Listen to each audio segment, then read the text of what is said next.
आता आपल्या आवडत्या मालिकेचे संपूर्ण भाग मालिका प्रसारित झाल्यानंतर लगेचच पाहू शकता पूर्णपणे मोफत फक्त सन नेक्स्ट वर.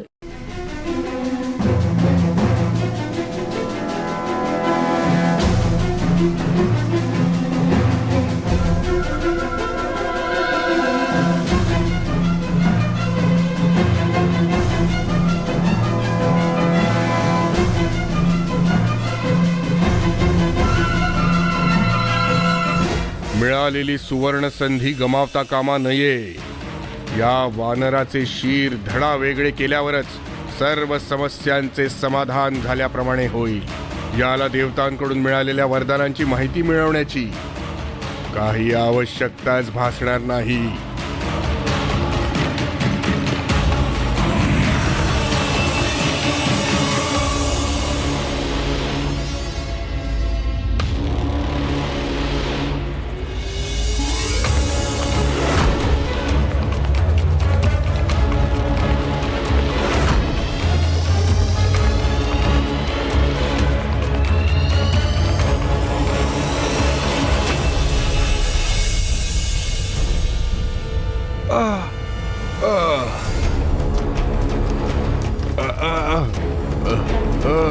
हे काय करत आहात?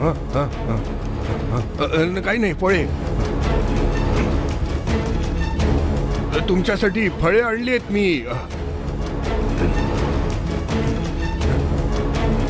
हे घ्या, हे घ्या.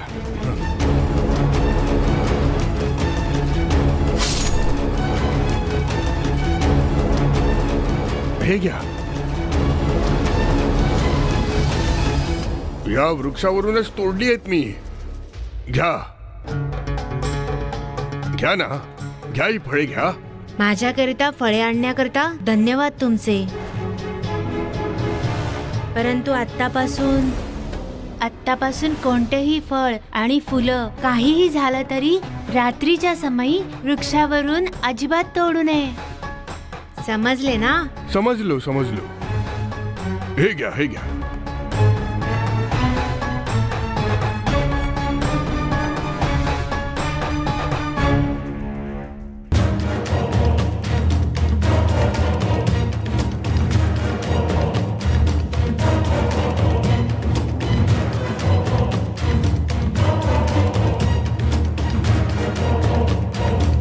माते, मला भूक लागली आहे.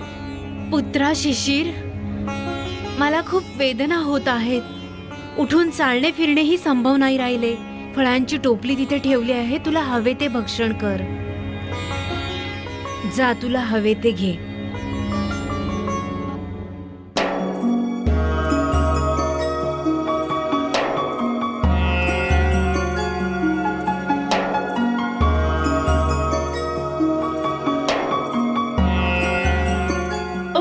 राजपुत्र.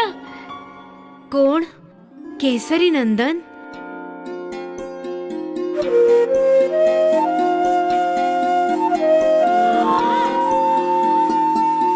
आपण आमच्या घरी आला आहात. यावे यावे यावे. मावशी, तुम्ही पडूनच राहा. आपल्याला विश्रांती घ्यायला हवी. माझ्याकरिता आपण कष्ट घेण्याची काही आवश्यकता नाही.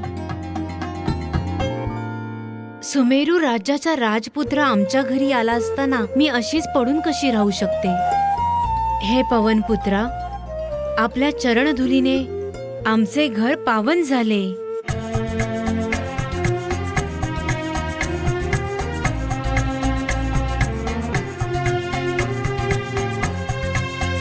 काहीतरी महत्त्वपूर्ण कारण असल्याशिवाय आपण आमच्या घरी येणं अशक्य आहे.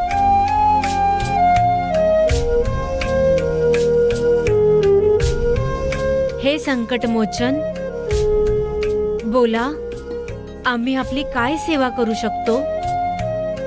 हे काय, पवनसुताचे नाव घेताच माझा रोग बरा होऊ लागला आहे. हा पवनकुमाराचा आशीर्वादच आहे. केसरी नंदन पवनपुत्र हनुमंत, जय हो.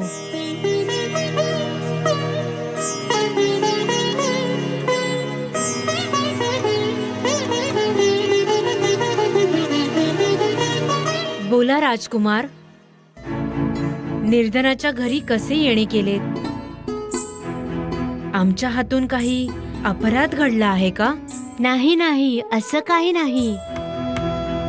आपला पुत्र शिशिर घरी परतला आहे की नाही हे पाहण्याकरता आलो आहे. आमचा पुत्र शिशिर घरीच तर आहे ना? हो, पाहिला आहे मी. आता मी येतो मावशी. राजकुमार, आपण आमच्या घरी भाग्यदेवता बनून आला आहात.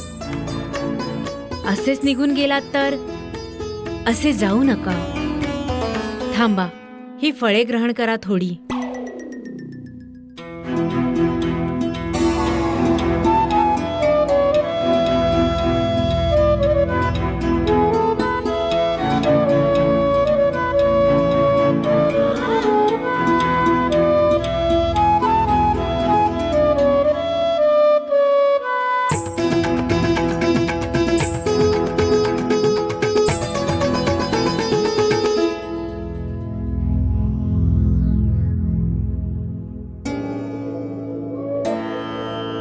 नामकरण सोहळ्याची सिद्धता खूप उत्साहाने सुरू आहे, परंतु परंतु परंतु काय झाले?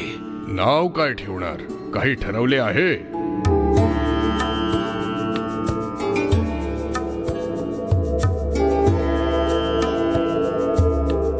त्याची चर्चा सुरू आहे. माझ्या भगिनीच्या पुत्राने अवकाशात झेप घेऊन सूर्यास गिळंकृत केले.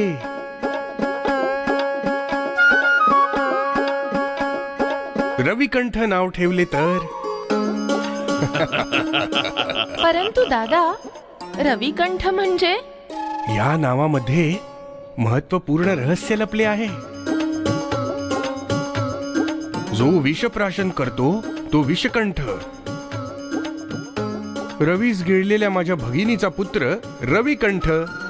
कशी वाटली माझी निवड?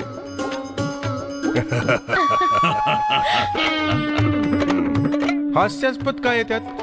किती चांगले नाव आहे.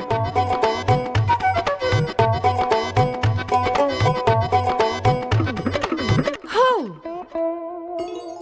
सुमेरी सिंह. हे कसं नाव आहे? आपला राजकुमार क्रूर प्राणी नाहीये.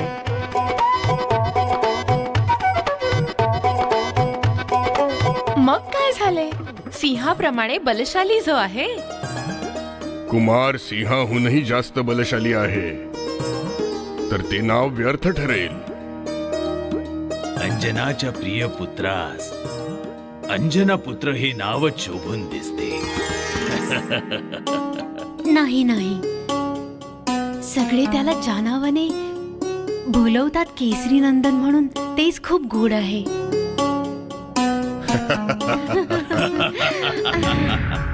नारायण नारायण.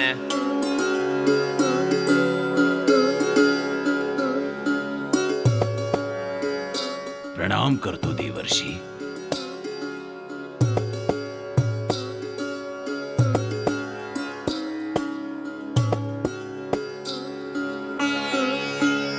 नावाची निवड करण्यात चर्चेचे रूपांतर संघर्षात झाले असे वाटते आहे.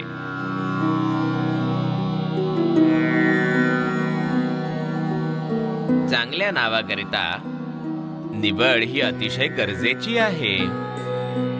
याकरिता सूक्त मार्गदर्शक मतंग महर्षी मंत्र,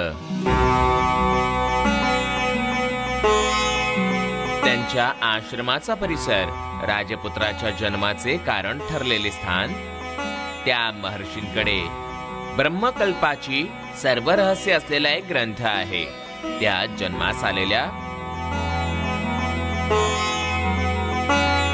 प्रत्येक जीवाचे भूत भविष्य वर्तमान सर्वांची नोंद आहे. त्यामध्ये असामान्य अशा अंजना पुत्रास तेच एखादे चांगले नाव सुचवू शकतात असे मला वाटत आहे. त्यामुळे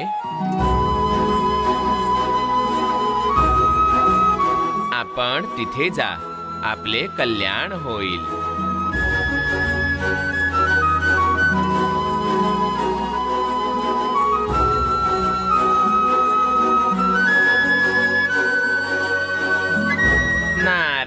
नारायण नारायण.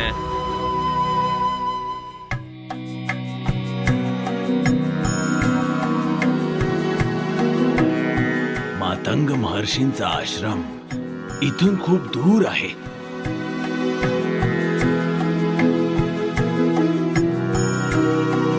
तिथे जाण्याकरिता जर पायी निघालो तर खूप दिवस लागतील. मी असताना असा का विचार करता महाराज? माझ्याकडे तांत्रिक विमान आहे. अतिशीघ्र मातंग ऋषींच्या आश्रमात पोहोचू शकतो आपण. गुरु महर्षींची भेट घ्यायची असेल तर आम्ही रथ घोड्यांचा वापर वर्ज करतो. असे असताना तुमच्या विमानातून कसा काय प्रवास करू शकतो? नाही, आम्ही तेथे गेलो तर पायीच जाऊ, परंतु त्याकरिता पुरेसा वेळ आमच्या हाती नाही. अहो केसरी महाराज, काल मान देशाच्या अनुकूल असतं. संस्कृती, संप्रदाय, आचार, विचार नेहमी बदलत राहायला हवं ना. आता पहा ना, काळ अवकाश कमी आहे, परंतु जायलाच हवे. विमानाने प्रवास केला तर त्यात काय चुकीचे? परंतु शतानंदाच्या बोलण्यात अर्थ आहे पुत्रा केसरी. ऋषींच्या आश्रमापासून थोड्या अंतरापर्यंत विमानाने प्रवास करू, मग खाली उतरून पायी चालत चालत मातंग ऋषींचे दर्शन घेऊ. तेव्हा शास्त्र अर्थानुसार सर्व काही योग्यच होईल.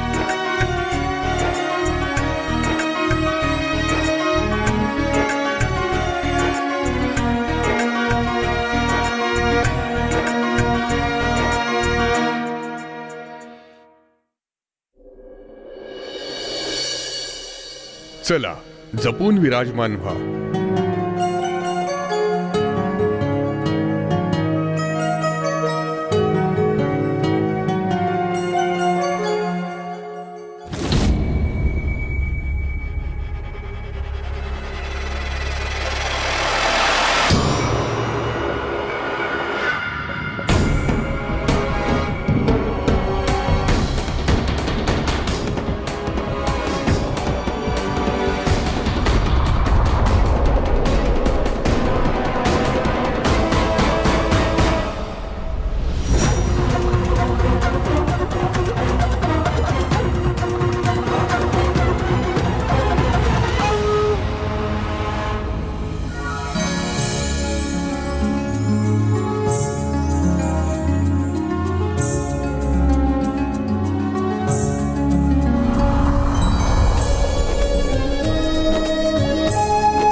भगिनी अंजना आणि केसरी नंदना, हे काही सामान्य विमान नाही. अवकाशात उड्डाण केल्यानंतर कितीही वादळी वारा वाहत असो, हे विमान हेलकावे खाणार नाही, स्थिरच राहील. काय इतके सामर्थ्यशाली आहे? अर्थातच केसरी नंदना.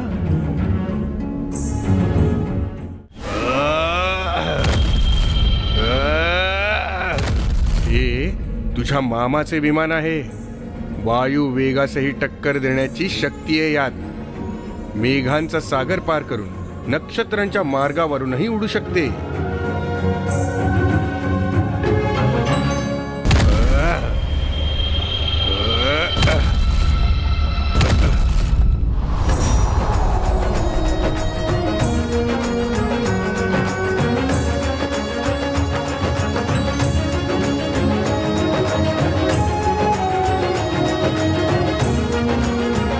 पिताश्री, ते पहा तिकडे, ते वन किती सुंदर आहे.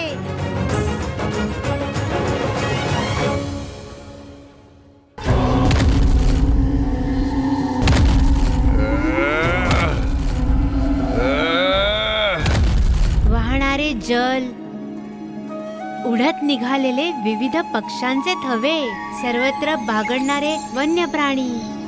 आहा, पाहण्यास 2 नेत्रही पुरे पडणार नाही. त्या परमेश्वराच्या रचनेला काही सीमाच नाही. शतानंदाच्या ह्या विमानाने या सृष्टीचे सौंदर्य पाहण्याची अनमोल संधी मिळाली आणि ह्या करिताच त्याचे निश्चितच आभार मानायला हवेत. जर आला नसतात तर ही संधी गमावली असती.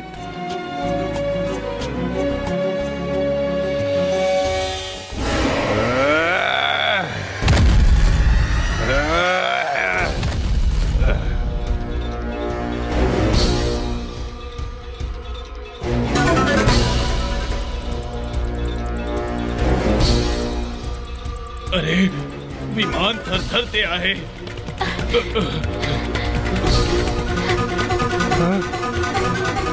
पुत्रा, कशाच तरी घट्ट धरून ठेव. माते, अरे, हे काय होत आहे? पूर्वी असे कंपन कधीच झाले नाही. का होत आहे असे? माझ्या नियंत्रणातच नाही राहिले विमान. बाळा, भयभीत होऊ नकोस. आम्ही आहोत. तुला काहीही होणार नाही. हो हो पुत्र. बाळा, तुला काही होणार नाही.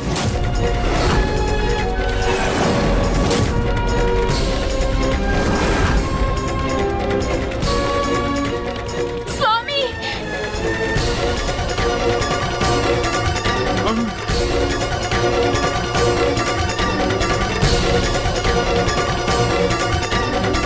स्वामी, पिताश्री,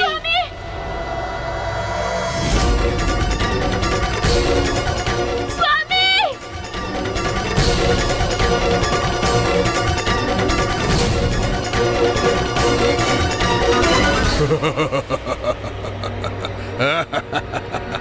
पिताश्री. कुमार, कुमार.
हा या घनदाट वनामध्ये मी इथे नक्की का आलोय? का आलोय मी इथे?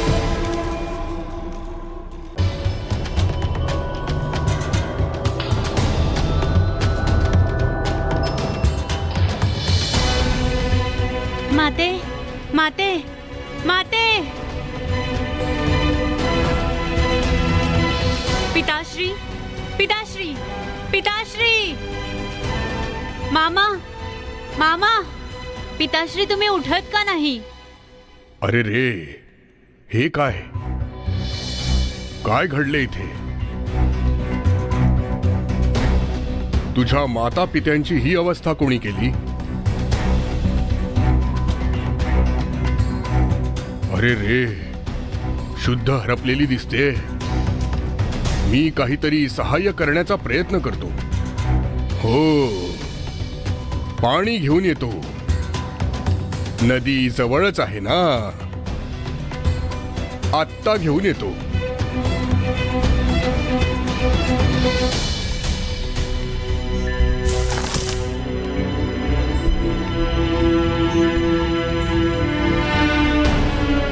माते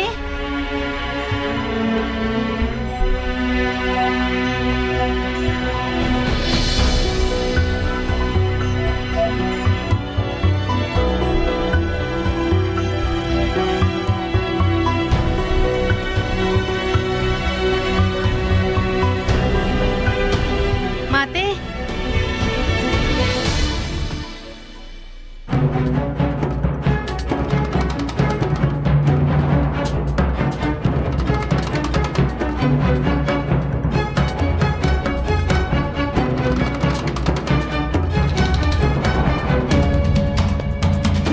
पिताश्री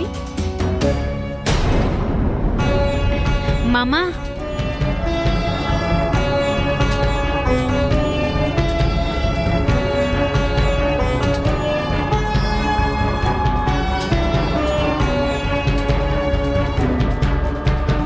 कुमार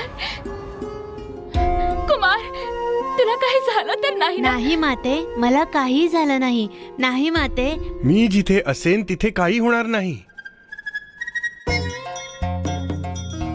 तुम्ही सर्वजण बेशुद्ध झाला होतात.